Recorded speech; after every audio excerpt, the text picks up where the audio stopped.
Assalamualaikum warahmatullahi wabarakatuh. Alhamdulillahirabbil alamin. Wassalatu wassalamu ala asyrafil anbiya'i wal mursalin wa ala alihi washabbihi ajmain. Yang pertama-tama dan yang paling utama, marilah kita saling sajikan kepada Nabi besar kita Nabi Muhammad SAW. Dan tak lupa pula kita bersyukur kepada Allah SWT yang mana yang telah memberikan kesehatan kita sehingga dapat berkumpul di ruangan yang mulia ini. Yang saya hormati Pak Marimbun dan yang saya sayangi teman-teman seperjuangan. Baiklah, saya di sini Reva Adelia dan teman saya Nur Alfia. Kami di sini ingin mempresentasikan PPT kami yang berjudul Layanan Orientasi. Layanan orientasi salah satu layanan yang ada di bimbingan dan konseling. Secara umum, layanan orientasi dibutuhkan siswa untuk memperoleh informasi tentang sekolah dan bimbingan konseling sebagai pemahaman untuk beradaptasi. Pengenalan lingkungan sekolah dapat tercapai secara utuh bila layanan orientasi dilakukan dengan optimal. Menurut Slameto, bimbingan di sekolah 1988, layanan orientasi adalah layanan yang diberikan kepada semua siswa, khususnya siswa baru.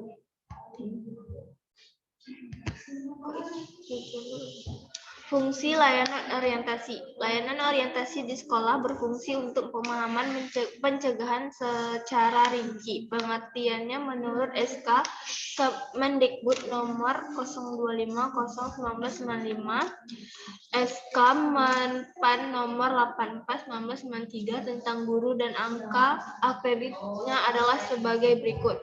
1. Fungsi pemahaman yaitu membantu siswa untuk mengenal dan dari lingkungannya secara total.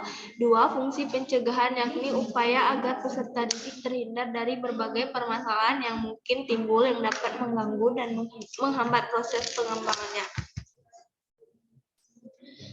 Pelaksanaan layanan orientasi, metode pemberian dapat dengan ceramah, tanya jawab, diskusi, demonstrasi, program homeroom, dan kunjungan. Media dan instrumen dapat dilakukan dengan cara memberikan selebaran, penanyangan, video atau film, maupun dengan slide seperti dalam PowerPoint.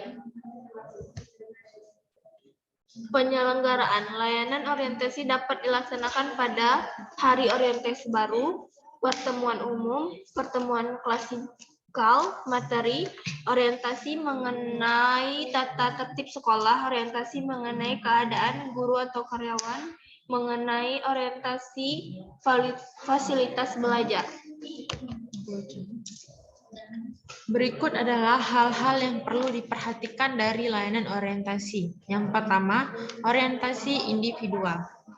Pada hakikatnya, setiap individu mempunyai perbedaan satu sama lainnya. Perbedaan itu dapat bersumber dari latar belakang, pengalamannya, pendidikan, sifat-sifat kepribadian yang dimilikinya, dan sebagainya.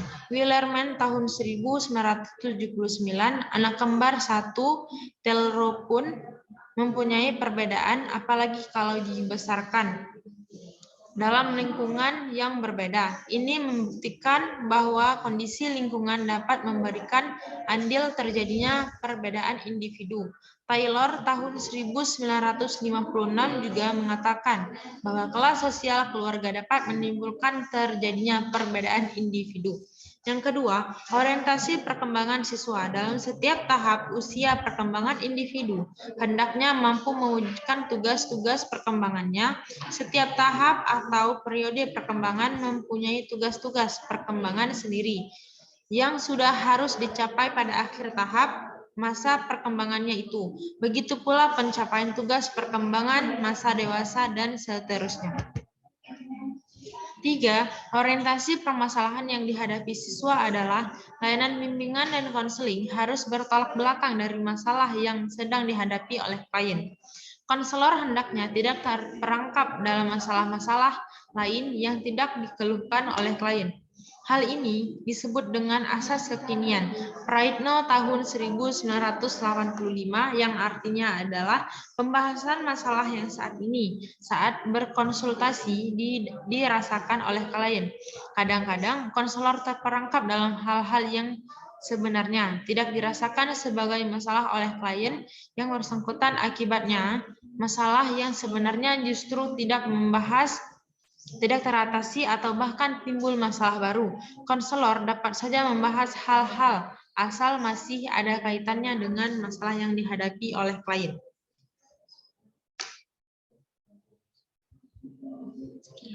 Sekian presentasi dari kami, lebih dan kurang kami mohon maaf. Wabillahi taufiq wal hidayah. Wassalamualaikum warahmatullahi wabarakatuh.